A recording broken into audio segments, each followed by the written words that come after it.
right, B-boy. Let me see what that camera looks like one more time, so we can see how it looks on YouTube.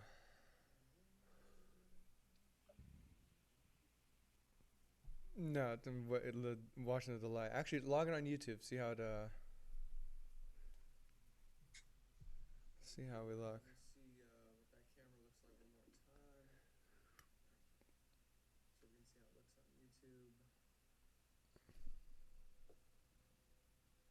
I really gotta find a better option. I hate. Actually, log in on YouTube. See how to. Yeah, I hate. I hate Zoom. It's the compression that they put onto everything. It just completely scams us.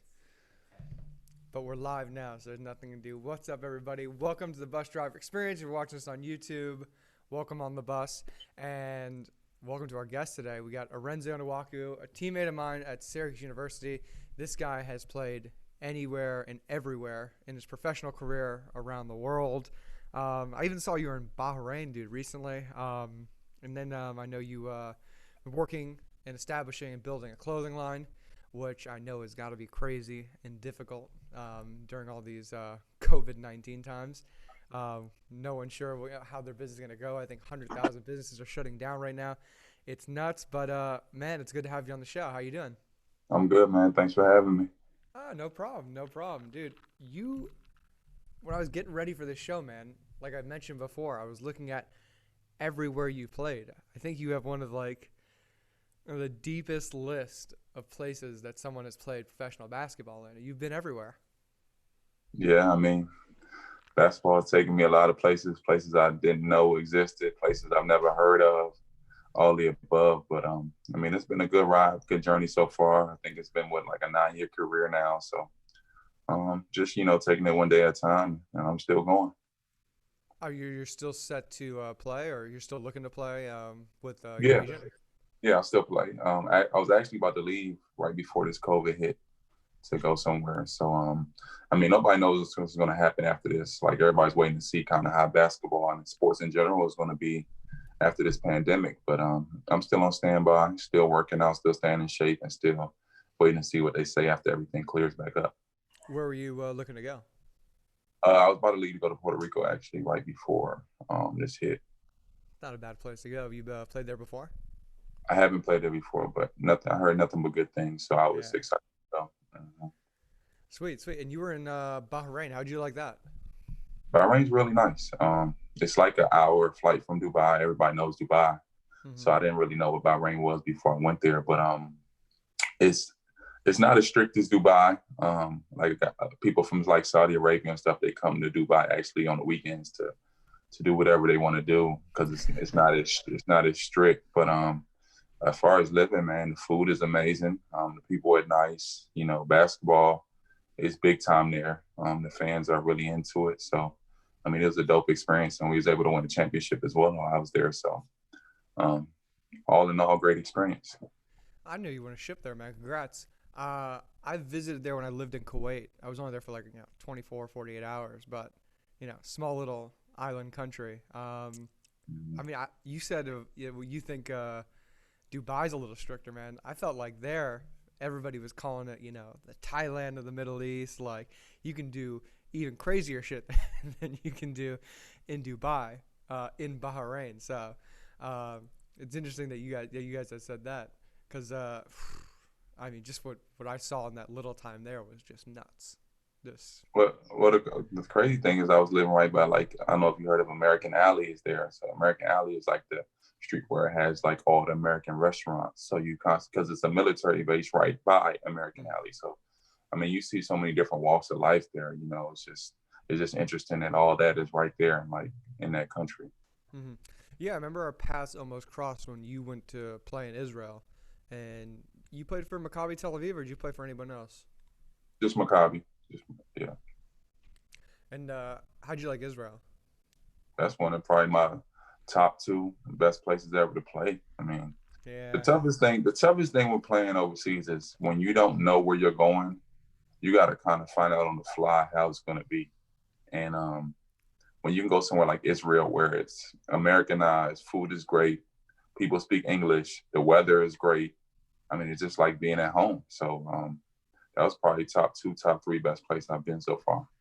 Yeah, it's I was lucky. I was the first job I got like going there, and it's just like I mean, still I got dicked around like, after 2 months of just not getting paid, ended up going to Canada, but like it's I mean everybody who goes there, man, just loves it, man. It's such a great place for ball players, great basketball as well.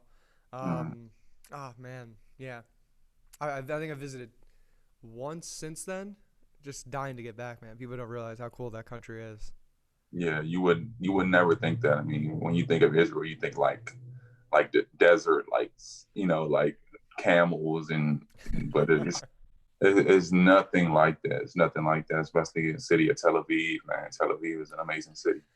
Tel Aviv is a pop-in city, man. It's like such like a little, I wouldn't even call it metropolitan, but just like a cool, hip place. Like right there on the coast, that beach, man, is just gorgeous. People are out, they're active. I mean, the tech scene there is massive too. I mean, it's really got it all, man. I got to make a trip out there soon, man. I love that place. And like you said, the food too. I mean, I think that was my biggest regret. Once I came back, it was like people were like, "Man, you take advantage of the food while you're here. Take advantage of the food. It's so good." And it's like, and I got back to the States, and you can find some great spots, but it's like it's nothing like you'd get, in Kuwait or Israel. It's shit. I Well, took it for granted. yeah, a lot of places overseas, people don't realize like here you get the same food year round, so it's processed and all that. But in most places overseas, they got seasons for everything. So Mm-hmm. that's why I like the fruit is fresh. The food tastes a little bit different. It's because everything is grown and made and fresh for that season. You can't walk in a place if it's not the season where they're growing a certain type of fruit or vegetable. You can't get it in that season. So everything is natural and fresh. That's what a lot of people don't understand when you go to a lot of these places. Yeah, I also think it's when you think about at least for me, I think culturally one of the big things missing in our U.S. culture is like a big coming of age experience. You have something and that process to become a man. It's you got school, you got for us it's just like we're playing basketball our whole lives. There's nothing really that just designation like, hey, this is how you become a man in our society and our culture. Kind of just kind of got to grow up. I think traveling is such an important part, where you Mm-hmm. just get thrown into the world. And then when you get to do that with, well, we get to do that with basketball. And then when you're just thrown into, a country and, maybe you don't have a business manager there, you don't have your agent in country. I mean, you got to learn how to take care of yourself. You got to learn how to find this, how to find that, how to get here and there. There's plenty of people that help you along the way, but I mean, I think it's a really, really big lesson. And a lot of guys I see, who do get the opportunity to go overseas, I mean, they grow up fast. And I think, Mm-hmm. I think they're just, as I've talked with, a lot of the college ball players, I've had on the show or pro athletes, just, there's always more stuff that, our universities could do for us to prepare us for the real world, I for the mean, amount of definitely. basketball that we're working on. Hmm. I mean, you go to these places. I mean, the things you value, you start to devalue when you go to these places because you get to see things from the wide spectrum. I remember when I started going overseas, I had still had friends that never even been on a plane, never left the city, never left the state. So you talking about somebody who's never left the state or the city and tell them to go to another country, they wouldn't know what to do. And it was just like, man, every step I took, every different basketball venture I took really taught me things that I learned that I keep to this day. And you get to meet so many people from different walks of life and just see how they think. And you learn that the things that you value on a regular basis may not be things that the world values. So you slowly take a little bit of everywhere you go, you take a little bit of this, a little bit of that, and it just makes you a well-rounded person. Mm-hmm. Some of the perspective I think, you know, not just the U.S. but the world is missing. Um, and I think as business owners too, it's tough. Pivoting after sports. I mean, how was Mhm, your? I mean, you're still playing sports, but you're also mhm. trying to launch a business. How have you made that transition? Also, could you remind me what you majored in college? Were you a business major? No, I did sports management with a minor in television, film, and radio. So Mm-hmm. broadcasting. The stuff I wish I majored in. I But didn't major in that. I was talking to somebody. I did an interview, I think last week, and I was saying one of the most important things somebody told me was like when you're playing, when you're sports, I mean, when you're an athlete, the biggest thing you can do is start whatever you want to start while you're playing, while your name is Yeah. hot, while you're relevant, while people want you, while people know you. And the problem with that is, you know, you put so many hours into your craft, and you're always traveling or whatever it is that you're doing, you're traveling, you're training, that you really don't have the time most of the time to sit down and be like, okay, let me start this or let me start that. But the biggest thing is if you have a team, then that's equivalent to having just like gold. You know, if you have a team that you can be like, look, here's my vision, help me put it together while I'm playing, then that's when you reap the most benefit. Because you got to think about it, like it's a new wave of athletes every single year coming out of school. So by the time you're done playing, the new wave of athletes that just coming out of school, they might not even know who you are. So why would they want to run to your brand or run to your restaurant? You know, people are running to Jordan as a big, you know, example. I mean, he's the top of the top, but people were running to the stores to get Jordans when Jordan was playing. And now to this day, people still want Jordans because it got hot while he was playing. He was playing in the shoes. People wanted the shoes. And this is on court stuff, you know. Imagine if Jordan waited till he was done playing. Then he was like, okay, I'm going to start having shoes. The kids these days, if they didn't see this doc, they didn't even know what Jordan was doing. They heard about him, but they didn't see live footage of, you know, how great he was. But the biggest thing is now these kids that don't even know Jordan, they're running to get Jordan because of what it's been doing over the years. So the biggest thing I think is just to start it while you're playing in your career, so that when your name is hot, people run to you and you can start building whatever it is that you're trying to build. Completely. I mean, what Michael did so well was, you know, he separated, you know, himself, where it's just, hey, this is a basketball brand, and the basketball brand is me. As hard, yeah, I think he said like in episode 3 or number 6. I wouldn't have sold any shoes. I wouldn't have sold any of this if I didn't win. I had to go out there and do this, and that was like the unique thing. It's just like, listen, you know, I was the product, and I made sure that what I did is what sold the product. So, you know that was you know, and everything with him is just so direct and like black and white when he tries to explain things. There's obviously a lot more nuance in there, but he's just like, hey, it's this because of this, and you know, you can look at it like, okay, that's it. I'll take that for face value. Because like you say, you know, he's still selling, you know, he's done $1 billion plus revenue in the past 10 years, which is of sales revenue. That's is nuts. And it's crazy to imagine, because like you said, some kids either, you know, didn't see him, or they didn't understand or know, you know, how nuts or crazy he was. And I think, you know, we knew that, you know, you'd get those VHS tapes and you just know as a kid, like, this guy was nuts about Monopoly. He would be playing his roommate till 2 a.m. in college because he just couldn't lose a Monopoly, and he'd have to win. And it's like, so I mean, back into what these college athletes are doing now. I think that everybody thinks they have to be Michael Jordan, and that's the problem. You know, that we all have to be making $1 billion in revenue and sales. I'm like, that's not the case, and I don't think we are utilizing, you know, our marketing tools, a la the internet being one main primary one, because we can look at it and say, okay, do I want to be, you know, $1 billion in sales this year? Like, okay, that's a very grandiose goal. It's very hard to get to. I think people need to go back to asking like what their values are, and then how do I want to implement those values in my business, and what does that look like, and how can I scale who I want to go after and what I want to target. You know, I manage like 7 podcasts now, but like, okay, if I got 30 more podcasts, I can't manage all that. You know, that's not something scalable to me. I can't, you know, process all that. And at the same time, like, is growing more, getting more shows really the way I'm going to make more money? It'll make more money, but it's just not, it's there's no scale there. It's something, it's impossible to do.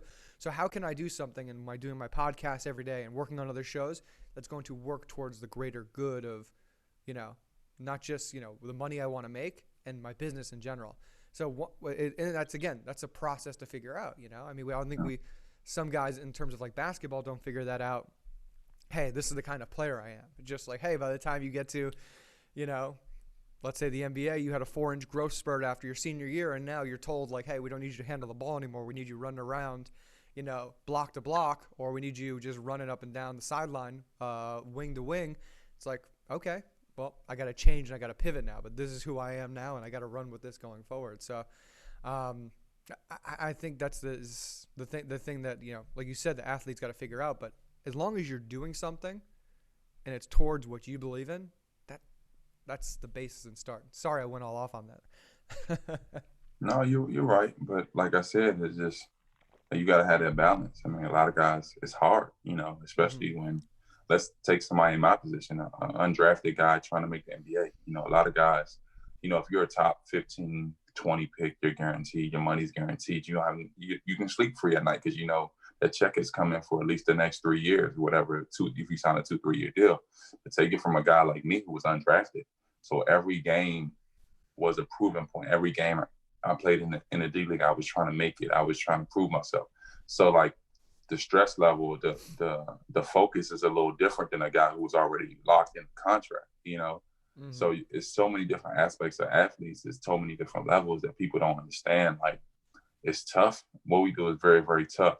So I think the biggest thing is, like you said, one, I think is having a team that you can, give your vision to and for to help it manifest, And two is like you said, whatever your vision is, having something going towards that, whatever the biggest goal is, while you're playing though, early enough so that people, like you said, your name is still relevant, it's still likable, people still know you, Mm-hmm. I mean, I can't imagine the D-League life, that's more on, and I think something maybe a little more relatable to players out here, who get to see that or experience that a little more. Because, I wasn't a big name guy in overseas. It was the same way. 3 days after getting to Israel, they're like, oh yeah, we actually don't need you anymore. Go home. Like, whoa, hold on. I have a contract. We got a year contract right here. Everything's, what do you mean just go home? Like, well, we're not saying that, but like, and then you're looking at all the legalities of things like, okay, they're trying to get me to break contract. They're trying to get me to just do this and that. And, it's a massive learning experience. But at the same time, I wasn't documenting all that. I wasn't telling that story. I wasn't finding ways. Because, again, you may not know what value someone can find in what you do in your own experience. Because, with you, there's a shit ton of guys who are struggling to get to that, who had to go from that D-League spot to that NBA spot. And I wanted to talk more about that, going day to day, figuring out what's going to be next. And I think you had this weird stretch where you were like back and forth with, is it the Stampede or somebody, and then which is Cleveland's team, and you had to like back and forth. I don't know what year this was, maybe 2013 or 14. And you were going there, and then you sign a 10-day contract, then you go back to the D-League, and you go back to here. So I want to go, what did that look like? But at the same time, people, it just takes a step. As long as you have someone working, and there's a lot of great tools out there. Fiverr, Upwork. There's, places with very, very, very great rates where you can find virtual assistants, people that can help you, especially, athletes, who may be a little bit tighter of a budget, trying to find someone who can, manage social media accounts, YouTube channels, YouTube pages, taking over some of the marketing side of things that you can't handle while you're playing, or someone that might know a little bit more than you. Those are great places to, exercise something in your budget, as well as continuously trying to make sure your direction and goal is working towards the same way. But back to you about, do you remember that time period, or am I Yeah, of course I remember that. Well, I wanted to make sure it was in the right place, and yeah, tell me a little bit more about that, and just tell people more about that, because like you said, unless you're that 1 to 20 guy in the NBA, especially in that draft, and then you have different slots in there, 1 through 5 are making $8 million, or maybe more now. I'm just thinking like when Johnny and Wes got drafted, and then after that, picks 6 through 10, it drops from 1 to 3 million, and then so and down. So, tell me about that time when you were with the back and forth of those 10-day contracts. Well, you gotta understand, like, the D League it's the only league in the world where nobody wants to be there. Everybody's there to get somewhere. Like literally, That's beautifully said. Beautifully it's a said. well-known fact. The players are there to either get to the NBA or get an overseas look. The coaches are there to most likely get to the NBA. The trainers are there to get another Oh shit. job.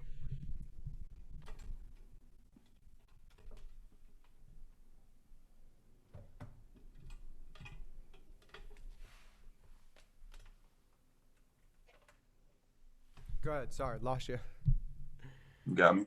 Yeah. Audio Yeah. interference So dropped. so yeah, the D League is the only league in the world where nobody wants to be there. I mean, the trainers are trying to get called up to the NBA. The coaches are trying to get called up to the NBA.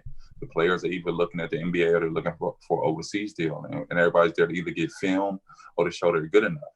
So I was back and forth in the D League for 3 years. You got to understand, like when you get a call up to the NBA, you get a 10-day contract. In 10 days, just 10 days. They can give you one contract, 10-day contract. They can give you two 10-day contracts. But after the second 10-day contract, they have to sign you for the rest of the year. So a lot of these guys, what they do is, if they like you, they'll give you a 10-day one. They might give you a second 10-day, but it's going to take everything in their power to be able to give you that contract after them 10 days. So you might go up there and, might be up there for 10 or 20 days. You're going to feel great. It's going to be amazing. You really living the NBA life. You're traveling with the team. You're doing everything with the team. You're practicing with the best players in the world. And then boom, you're right back to the D League, And, you understand, like, in one 10-day contract, you make more than you make the whole year of the D League. Back then, I think the highest salary, this is what, like 7 years ago, his highest salary was, I think, $25,000 or $30,000. So you gotta understand, like, the D League is really the sacrifice. It's a sacrifice for making it to the NBA, or some guys are doing that sacrifice to get film to show they're good enough to, get a job overseas. But, I was there when guys, meals really were, McDonald's and, anything that was the cheap way to go. I was there when guys, using each other's shoes and, I mean, it's nothing easy about the D League. I mean, we talking about, you might be going to a city that's 2 hours away, but you might fly to another city that's 5 hours away, right, to fly back to the city that's 2 hours away, because they're going to take the cheapest route there. If a city's within, I think it's like within 4 or 5 hours of you, you're driving there, And this was all stuff that I was not used to at all. I'm coming from a big school in Syracuse where everything is, chartered planes, food is available, you fly in, you fly in after the game. I mean, everything was, first class, everything to go into a D League where nothing is first class. You gotta bring your own shoes, you bring your own tights, you do everything. Everything is on you. So No more laundry loops sent over to Schwarls, man. You gotta do your loop yourself. you gotta get it done. You gotta get it done the way you get it done. And that's why anybody that says they played a year in the D League, I can do nothing but salute them, because I know what it takes. It can break you. I mean, especially a player like me, where I knew I was good enough to be in the NBA. I mean, I'm putting up amazing numbers on a night-to-night basis, and I'm still not getting the call. Or I might get the call and it's just for 10 days or it's just for 20 days. Then you're right back down. So I salute anybody that's done it. It's just a tough league to play in, but it's the dream. I couldn't go overseas not knowing I didn't try, or I didn't put my best foot forward to make the NBA, because I knew I was good enough. Like, if I'm a realist, so I if I was the guy that was like, nah, I don't think I can make it, but I really knew I was good enough to be there. So I put both feet in and just went for it. It was the biggest dose of reality for myself as well. Just the same story. You're talking about just, oh wait, there's no Brad, there's no Ryan, there's we're not getting on a plane after this, and there's no sandwich just waiting for me in my seat, the hot cookie. It's like, oh wait, I think I went to Israel. I popped my hip flexor like about 6-7 days in practice, and it was just sore. It was like, I'm gonna take the day off. I'm gonna get this nurse. We got any treatment and everything? They're like, no, you go to the store, get your own ibuprofen. Get your own ice. And I'm like, oh man, I'm gonna have to figure this one out myself.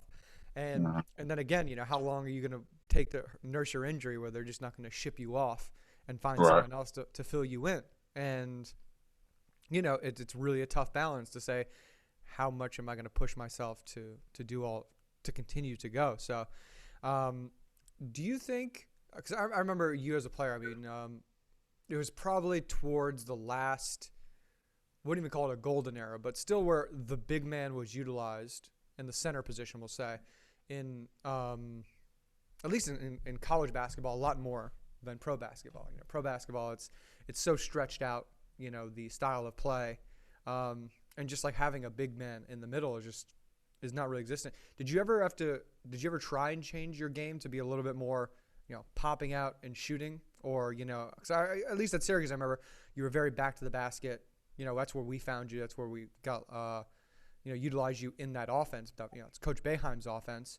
But now in the NBA, we see it's just like, hey, if you're not, being able to at least to be able to sit out, 12 to 18 feet to catch for a shot,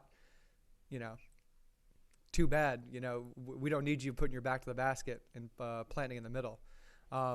Did you were forced to change your game around like that, or No, I mean, when I was playing in D League, the big man was still valued. I mean, you still had a traditional 4 and a traditional 5. You had a rim runner, and you had a guy at the top of the key. So when I was playing, big man was still valued. I mean, you got to think like this whole stretch thing started probably within the last 4 or 5 years when Golden State started running the offense like that, and they had great shooters around them. But so when I was there, I mean, big man was valued. I mean, okay.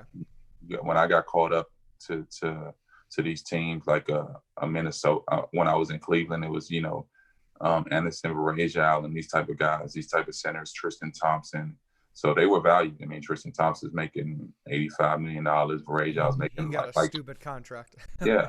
So at that time, big man was valued. I mean, the value of big men are going down now because they're all turning in 3-point shooters. But that's only within the last 4 or 5 years. When you talk to like guys who have been around that love the game of basketball, the barbershop talk and like the high coaches with the high IQ, they just say NBA is a copycat league. It's just going to take a team with, 2 bigs to win a championship for people to be like, okay, we need 2 bigs. I mean, they see what Golden State was doing, having, pretty much a 5-out system and winning. So people want to copy it.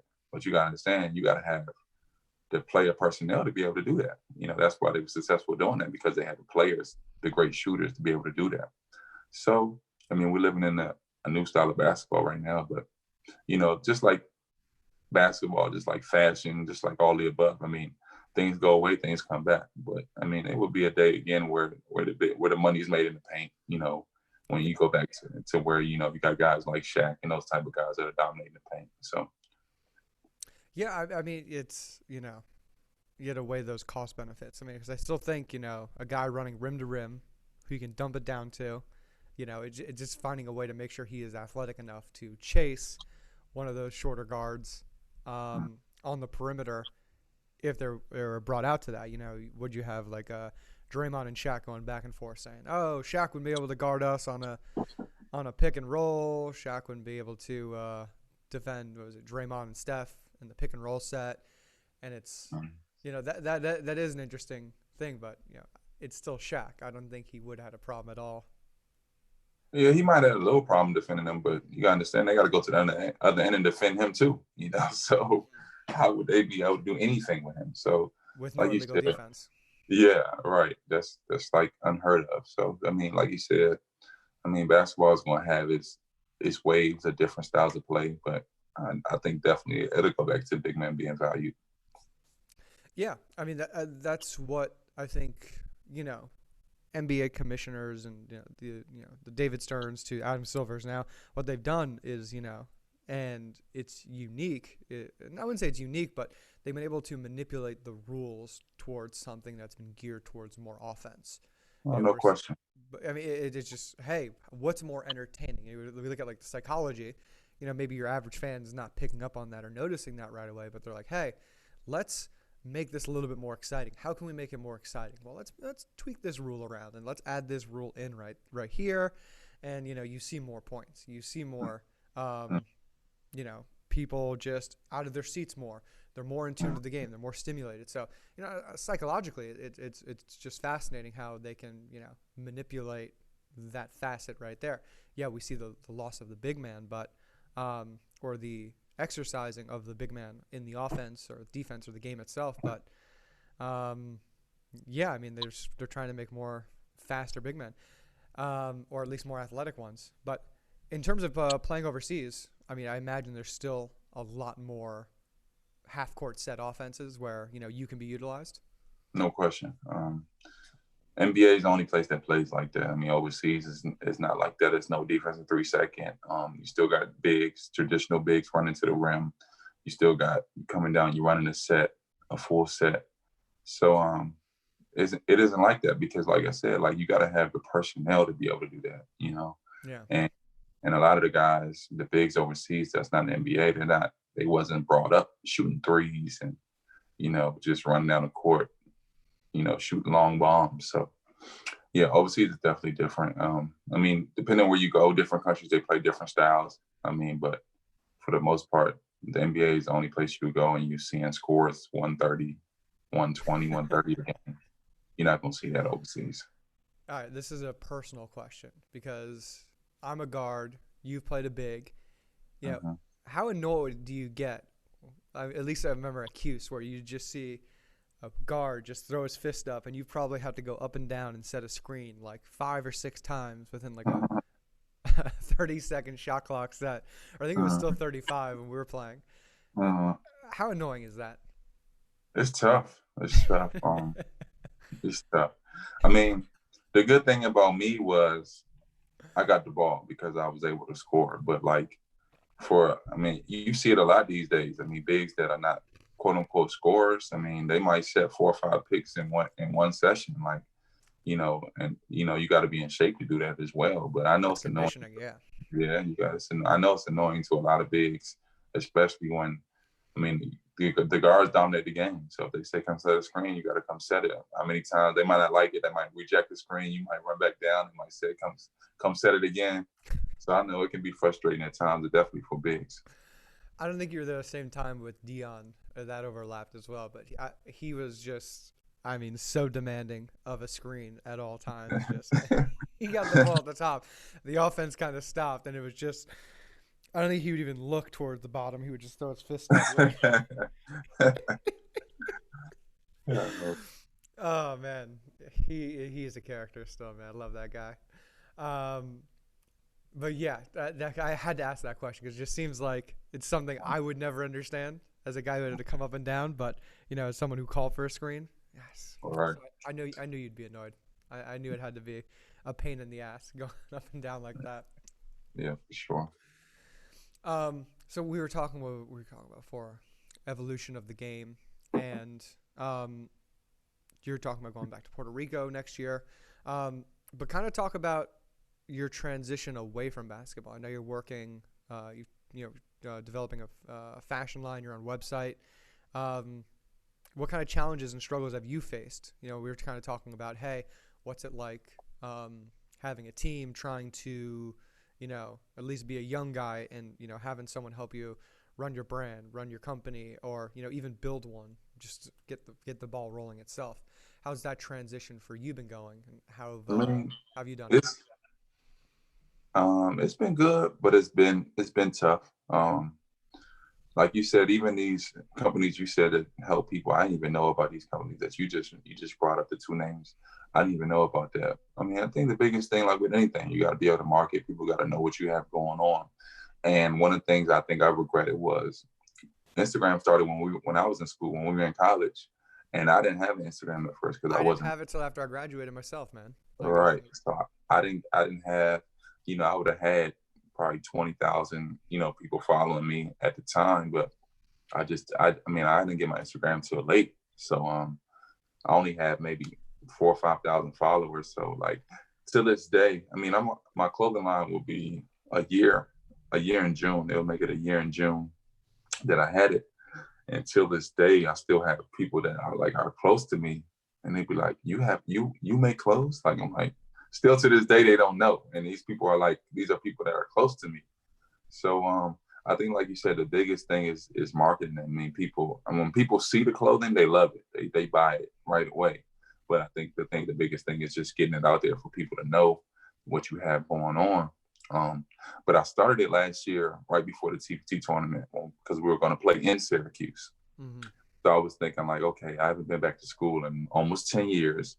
And, once I put my name in, fans were, DMing me and saying, oh, we can't wait to see you. It's been so long, last good big man we had, all that type of stuff. So I was like, what can I do for them just to, keep my name buzzing in Syracuse? So I said, okay, cool. I'll make some T-shirts and I'll make some mugs.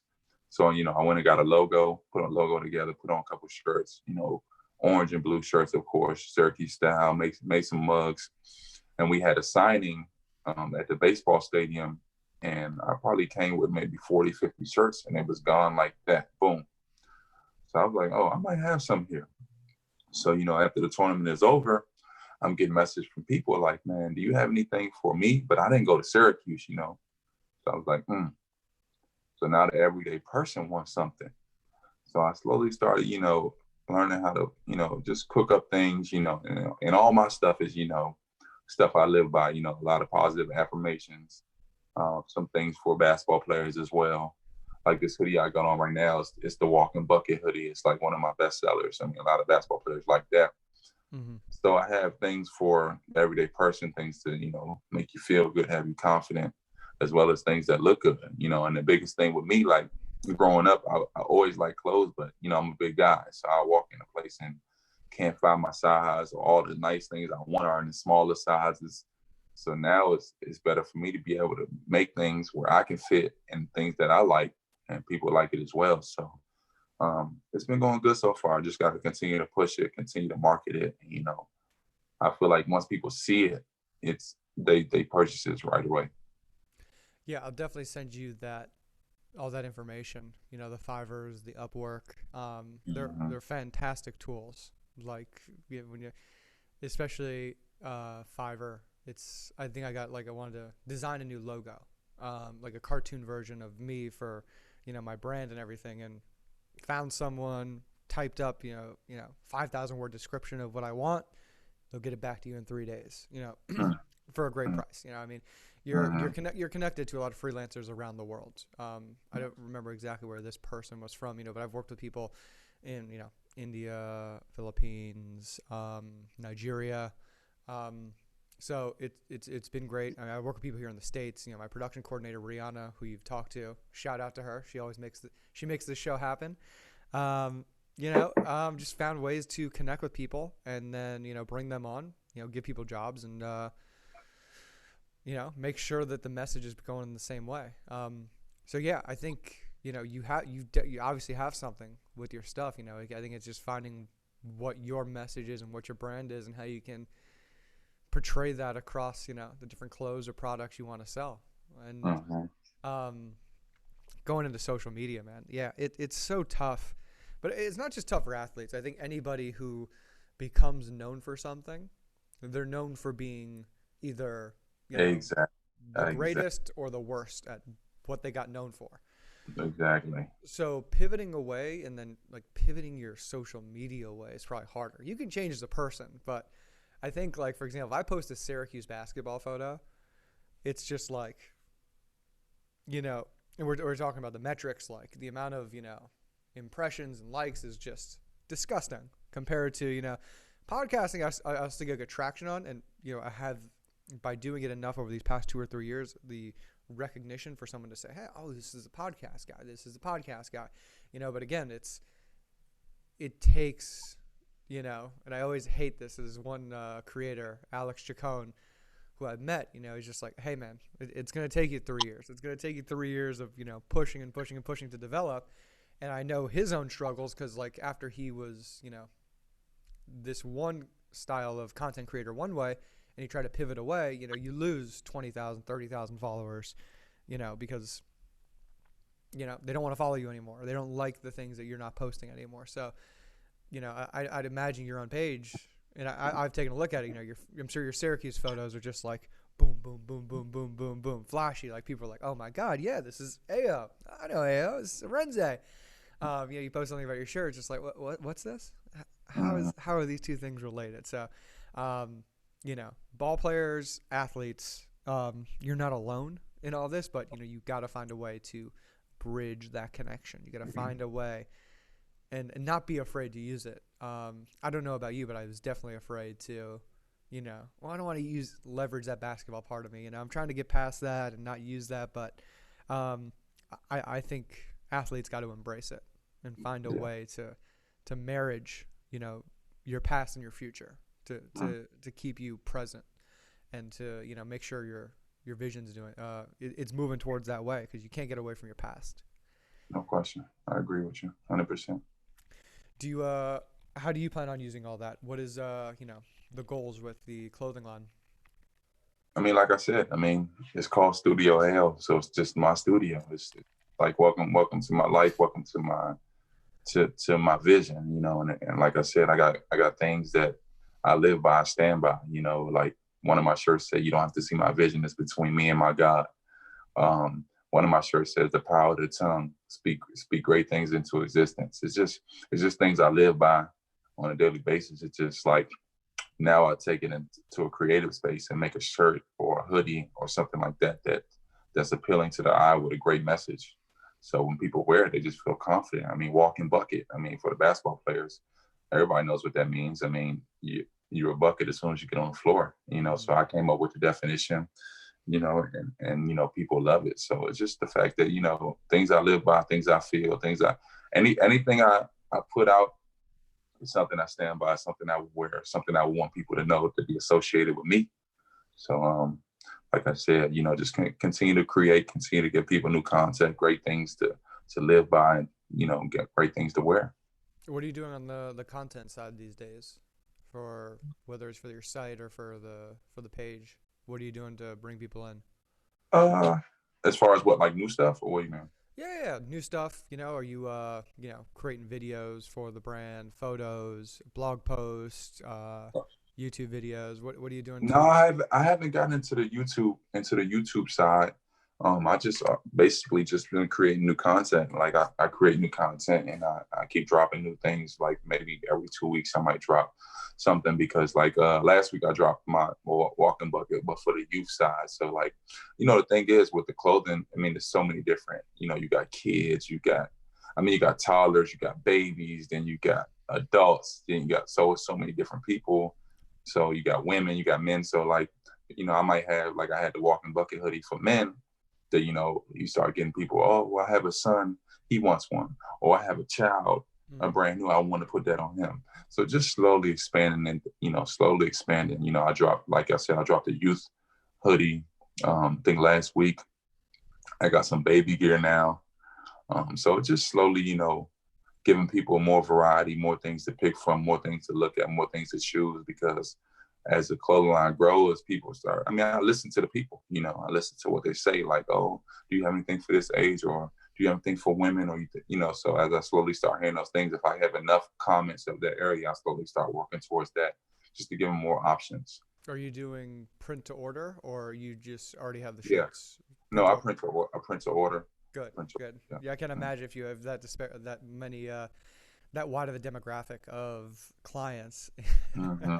If you had to worry about, hey, we got a baby T over there, we got can you print Yeah. this on that? It'd be a pain in the ass, but Yeah. Print to order.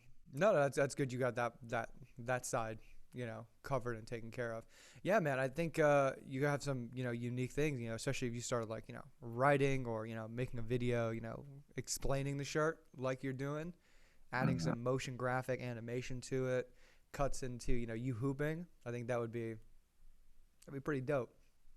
Explaining what a walking bucket is. That looks, Mm-hmm. especially because you're the how would you cry it? You're the dude who made the term up. You're the dude who's writing it out or explaining what it is. You're bringing it to life. Mm-hmm. That's that's dope. Mm-hmm.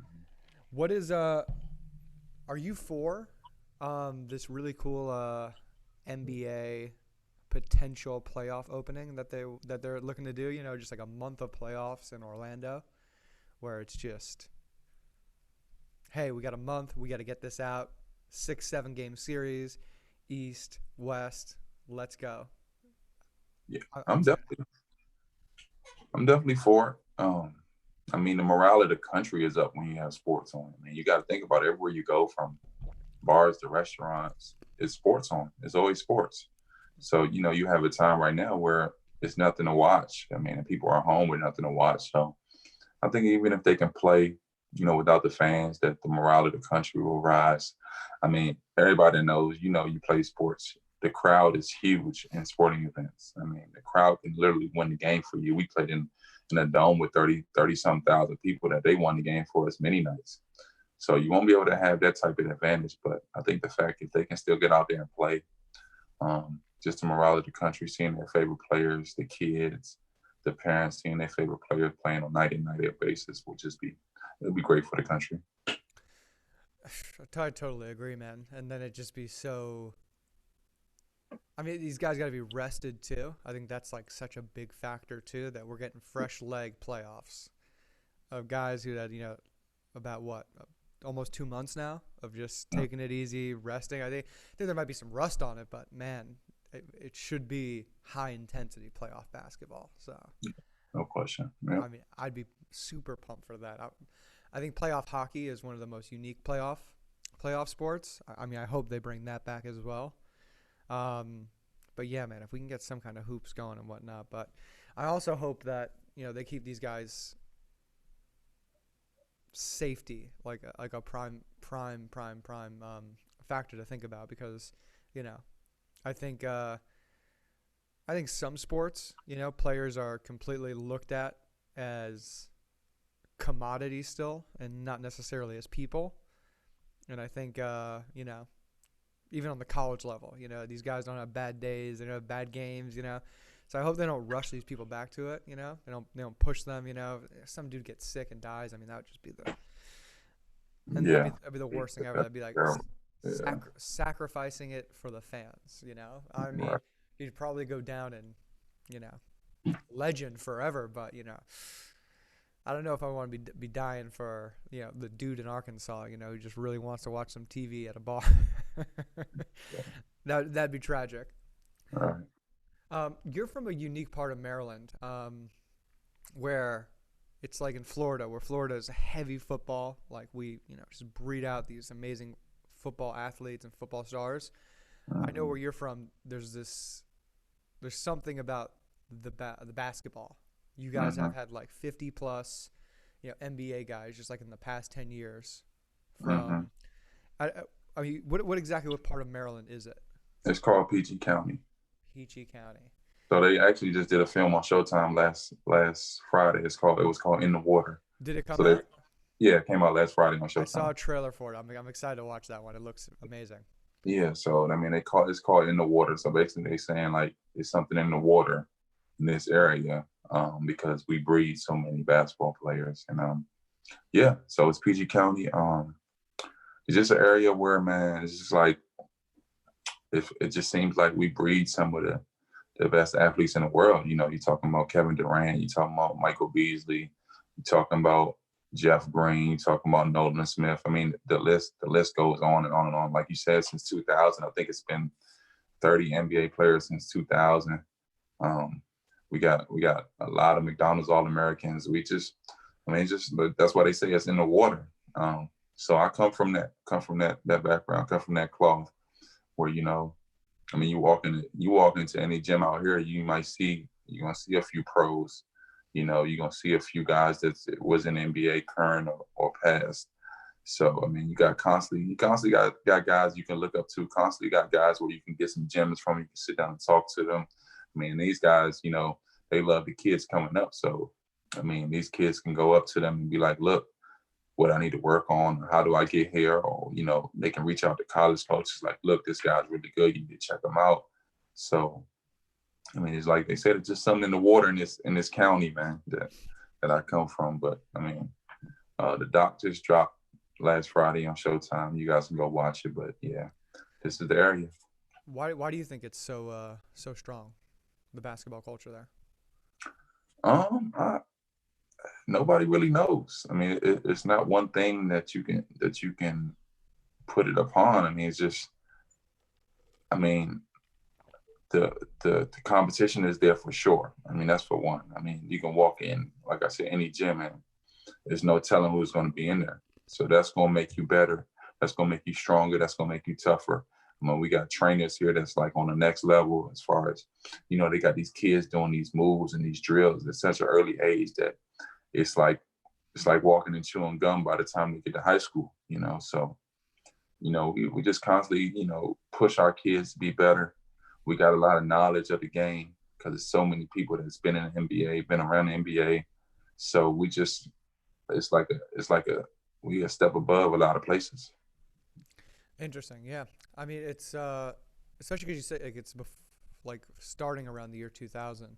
So it's interesting how it almost seems like Alien, where it's just like, hey, we dropped off a basketball here, and all of a sudden started putting out just extreme talent, and then from there. No. I just said 30 players since 2000, but it's been like that. Always been. Yeah, it's been like that. Like okay. Yeah, they just talking about the recent, but it's been like that. Like we've been breeding these type of players years and years and years. Len Bias and all them type of guys. Like, oh really? Yeah, that's all right here. Yeah, so yeah. Wow, that's a real breeding ground for hoopers then. Shit. Mm-hmm. I mean, we're going all the way back to Len. Wow, that's.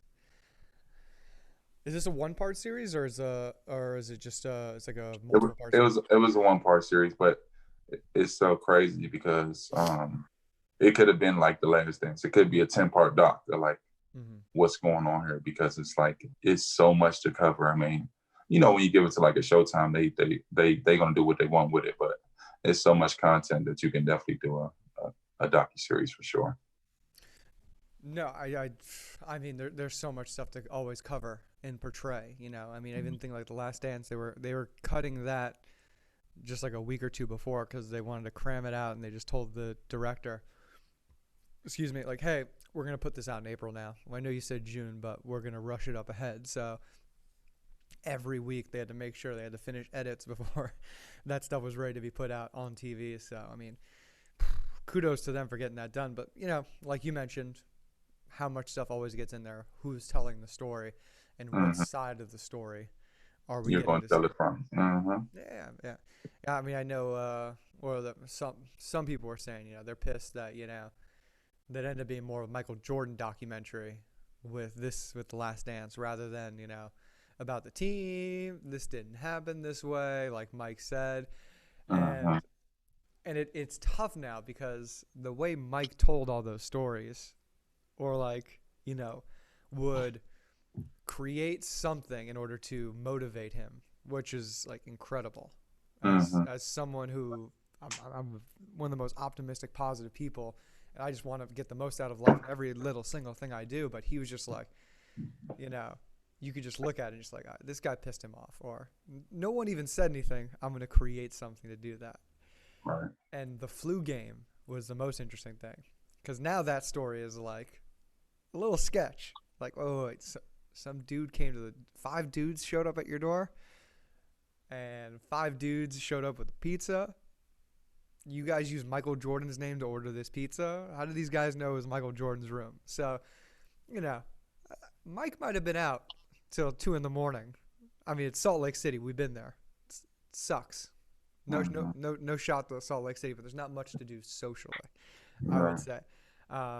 Plus, we got a bad taste in our mouth from Salt Lake City with yeah, and sure. everything. God, worst place ever. So I don't know. I think Mike might have been out the night before. I'm a little skeptical now about that food poisoning.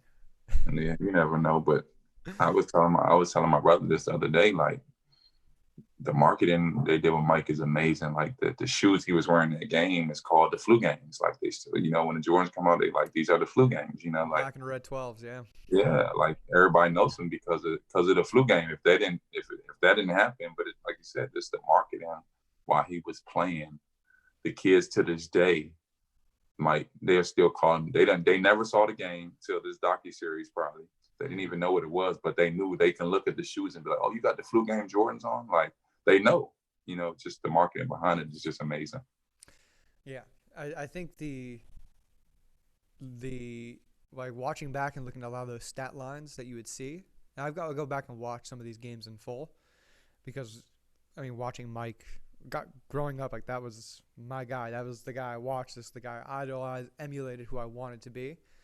And watching those stat lines where it's just like, people are getting pissed. Like, oh, he's making 35 million. The team's making 38 million. It's like he's putting up half the points in a lot of those games. I mean, you even look back in the mid 90s. I mean, some of those games were only going into the 70s and 80s, and he's putting up 35 or 40 of those points. And it's like, yeah. I mean, dude's putting up half the points. I mean,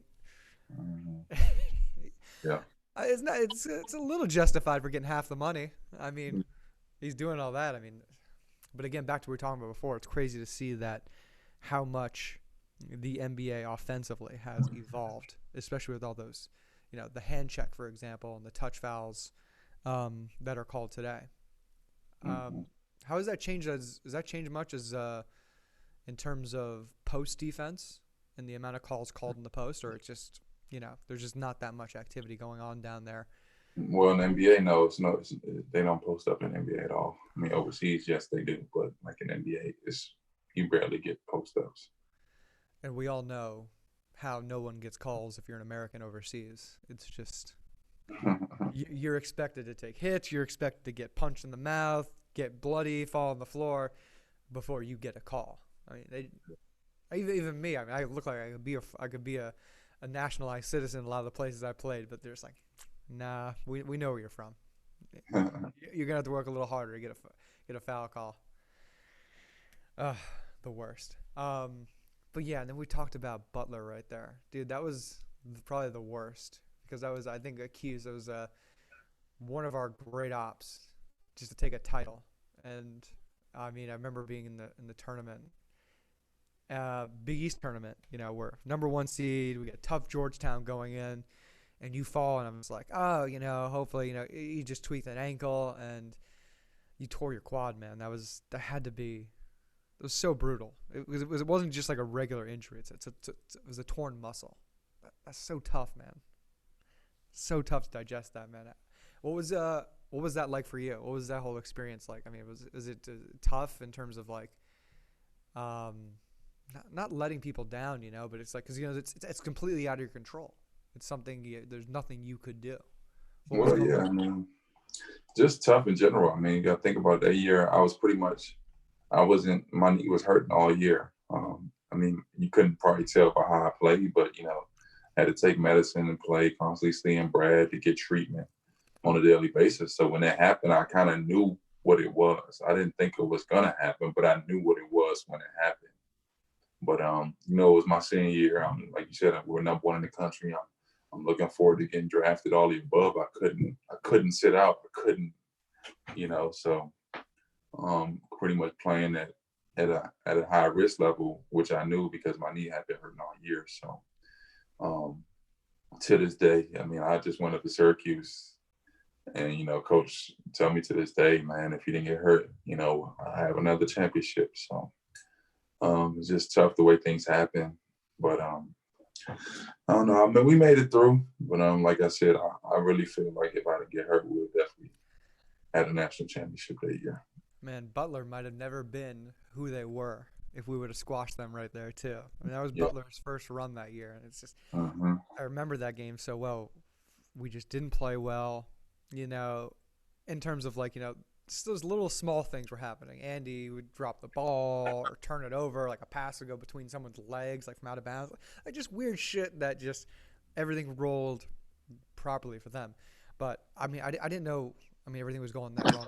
What was had gone wrong before? I mean, was your patella hurting, or what was it that? I mean, I just was having knee problems that year. I was having problems with that knee, and we were doing things to try to treat it, but it wasn't really getting better. So I think eventually I would have had to have surgery either way. So I mean, as I'm treating the knee and I'm playing, and I'm just hoping that I can make it through my senior year, because the whole point is to win a national championship, to get drafted. So that was my goal. Man, I didn't know it was all that right there. And how's your quad now? I mean, it's just such a tough injury to have. Terrible. I mean, the thing about surgery is once you had surgery, you'll always know you had surgery. You know, you got to constantly, do the things, stretching, strengthening, and all that stuff. So, I mean, as long as I take care of it, I'm fine. I mean, certain days are better than others, but like I said, I went from an injury where they said I might not play again to now I'm a 9-year pro. So, just got to continue to maintain and do the things I need to keep it strong, keep it flexible. Hey, dude, I love this talk. I think you became even more wiser than I thought you were from talks we've had. I think we've talked until like seeing you at the TBT or different tournaments, but I really wanted to thank you for coming on the show, man. And I hope I can help and work with you in any way, off air with your clothing line and brand. I think there's definitely some tips and tricks I can throw your way. So please let people know, listen to the show if they're watching live on YouTube right now, if they're going back and watching the show right now, where they can find your clothes, where they can buy your clothes, where they can connect with you on social media. And I'll make sure I have links to that in the podcast description as well, so people can go find and click on your website. The brand for the page is AO Studio 21, and the website as well is aostudio21.com, and that's where all the merch is.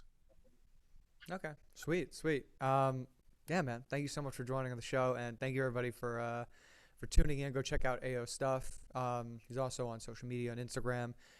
You can find a lot of his all those connections to the websites there as well. Is the TBT gonna go on this year? Are you playing in that, or?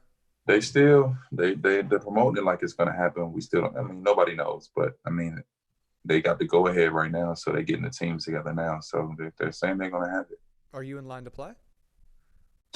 I will play if I'm available. Like, I've been playing in the summers a lot. That's why I wasn't. I've only played in the TBT twice now, so because I'm usually gone in the summer playing. But I mean, we'll see. We'll see once this quarantine is over. We'll see what's next. Yeah, people forget the Puerto Rico league goes on the summertime too. So it's a summer league. But no, man, that's awesome. I hope that league goes on and people can catch you during that, because I know they have a whole Syracuse regional for that, and I know that's great business for you as well. So, dude, man, best of luck to you. And yeah, thank you guys so much for tuning in. If you're watching this live, if you're going back watching this again, thank you for tuning in. Welcome to the Bus Driver Experience. Go ahead, subscribe and like the show, so more people can find that. If you're a Syracuse basketball fan and you like this show, we got plenty of Syracuse basketball episodes you can scroll back to and check out. And there'll be plenty more shows in the future, guys. Thank you so much for making it to 30 episodes with me with the Bus Driver Experience. And yeah, that's it. Plenty more shows to come. We got psychedelics coming on next week. More cool, interesting people we're talking with. Everybody else, stay safe out there. Stay happy, stay healthy. And remember, the next step is just a phone call, conversation. But you got to take the step. You got to get out there and do it. So the bus is out.